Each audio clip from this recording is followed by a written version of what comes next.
اعوذ باللہ من الشیطان الرجیم بسم اللہ الرحمن الرحیم آمنت باللہ ورسولہ هو الاول والآخر والظاہر والباطن وهو علی کل شیء علیم رب اشرح لی صدری ویسر لی امری واحلل عقدۃ من لسانی یفقہوا قولی۔ معزز ناظرین، بھائیوں بہنوں بزرگوں، السلام علیکم۔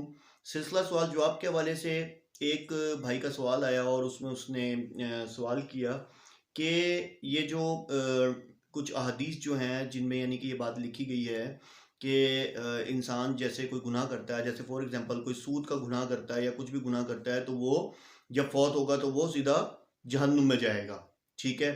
تو کیا قیامت سے پہلے جو انسان ہوگا وہ جہنم میں چلا جائے گا؟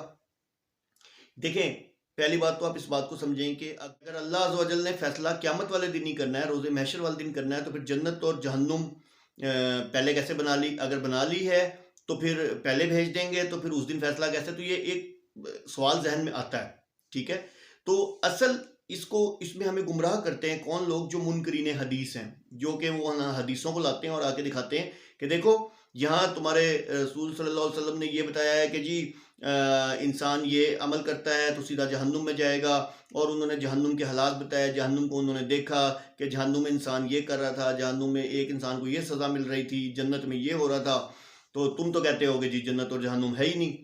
تو اس بات کو غور سے سمجھیں کہ دیکھیں اللہ عز و جل بہت حکمت والے ہیں۔ اللہ عز و جل نے ہمارا مشاہدہ بھی تو کروانا تھا نا، ہمیں سمجھانا بھی تو تھا کہ ان کے لیے کون سی مشکل ہے۔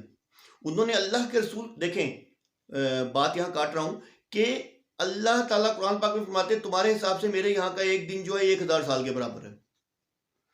آپ دیکھیں کہ اللہ عز و جل کے پاس ٹائم لیمٹ کا تو کوئی مسئلہ ہی نہیں ہے، جب چاہے ٹائم کو روک دیں۔ وہاں تو ٹائم تو ہمارے یہاں چل رہا ہے، وہاں ٹائم کا کوئی حساب کتاب تو نہیں ہے نا۔ تو اللہ کے رسول صلی اللہ علیہ وسلم کو جب اللہ کے رسول صلی اللہ علیہ وسلم گئے، اللہ کے رسول صلی اللہ علیہ وسلم کو جنت بھی دکھائی گئی، دوزخ بھی دکھائی گئی۔ کیوں دکھائی گئی؟ ہمارے مشاہدے کے لیے۔ اللہ تعالیٰ چاہتے تھے کہ ہم تک یہ چیزیں پہنچ جائیں، جنت اور جہنم کے احوال پہنچ جائیں، کیونکہ اللہ تعالیٰ نے اللہ کے رسول صلی اللہ علیہ وسلم کو بشیروں و نذیروں بنا کے بھیجا، یعنی کہ ڈرانے والا اور خوشخبری دینے والا۔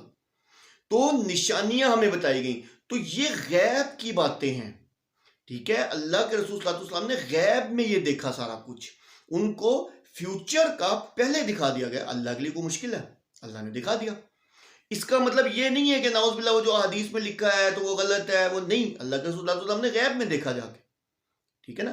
یہ دنیا تو ایک عارضی وہ ہے، ایک دنیا مطلب آپ کہہ لیں کہ ایک دھوکہ ہے، ایک مرر ہے۔ شیشے میں آپ کھڑے ہیں ادھر، دوسری طرف کون ہے؟ کیا آپ واقعی میں موجود ہیں؟ نہیں ہے نا۔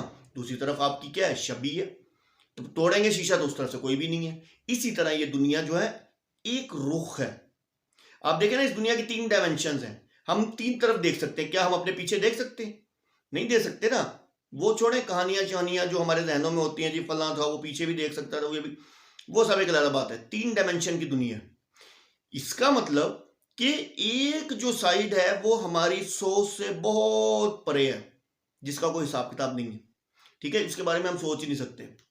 اسی طرح جب آپ شیشہ دیکھتے ہیں، ادھر آپ ہوتے ہیں تو ادھر بھی آپ ہوتے ہیں، لیکن در حقیقت ادھر آپ نہیں ہوتے۔ یعنی کہ جو اللہ عز و جل، یعنی کہ یہ دنیا تو ایک آپ دیکھیں کہ سسٹم ہے نا جو اللہ عز و جل نے ہمارے لیے بنایا، ٹیسٹ کے لیے بنایا۔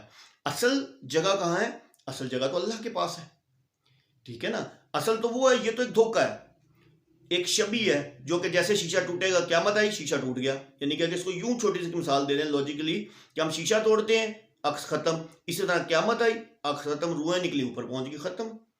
اصل حساب کتاب روح کا شروع ہونا۔ تو اللہ کے رسول صلی اللہ علیہ وسلم نے غیب میں دیکھا سارا کچھ۔ تو بھائی بالکل حساب کتاب ہوگا، لیکن قیامت والے دن ہوگا۔ قیامت سے پہلے جنت اور دوزخ میں کوئی نہیں جا سکتا۔ تو بہت اچھا سوال تھا آپ کا بھائی۔ اللہ عز و جل آپ سب کو دین میں استقامت دے۔ وآخر دعوانا ان الحمدللہ رب العالمین۔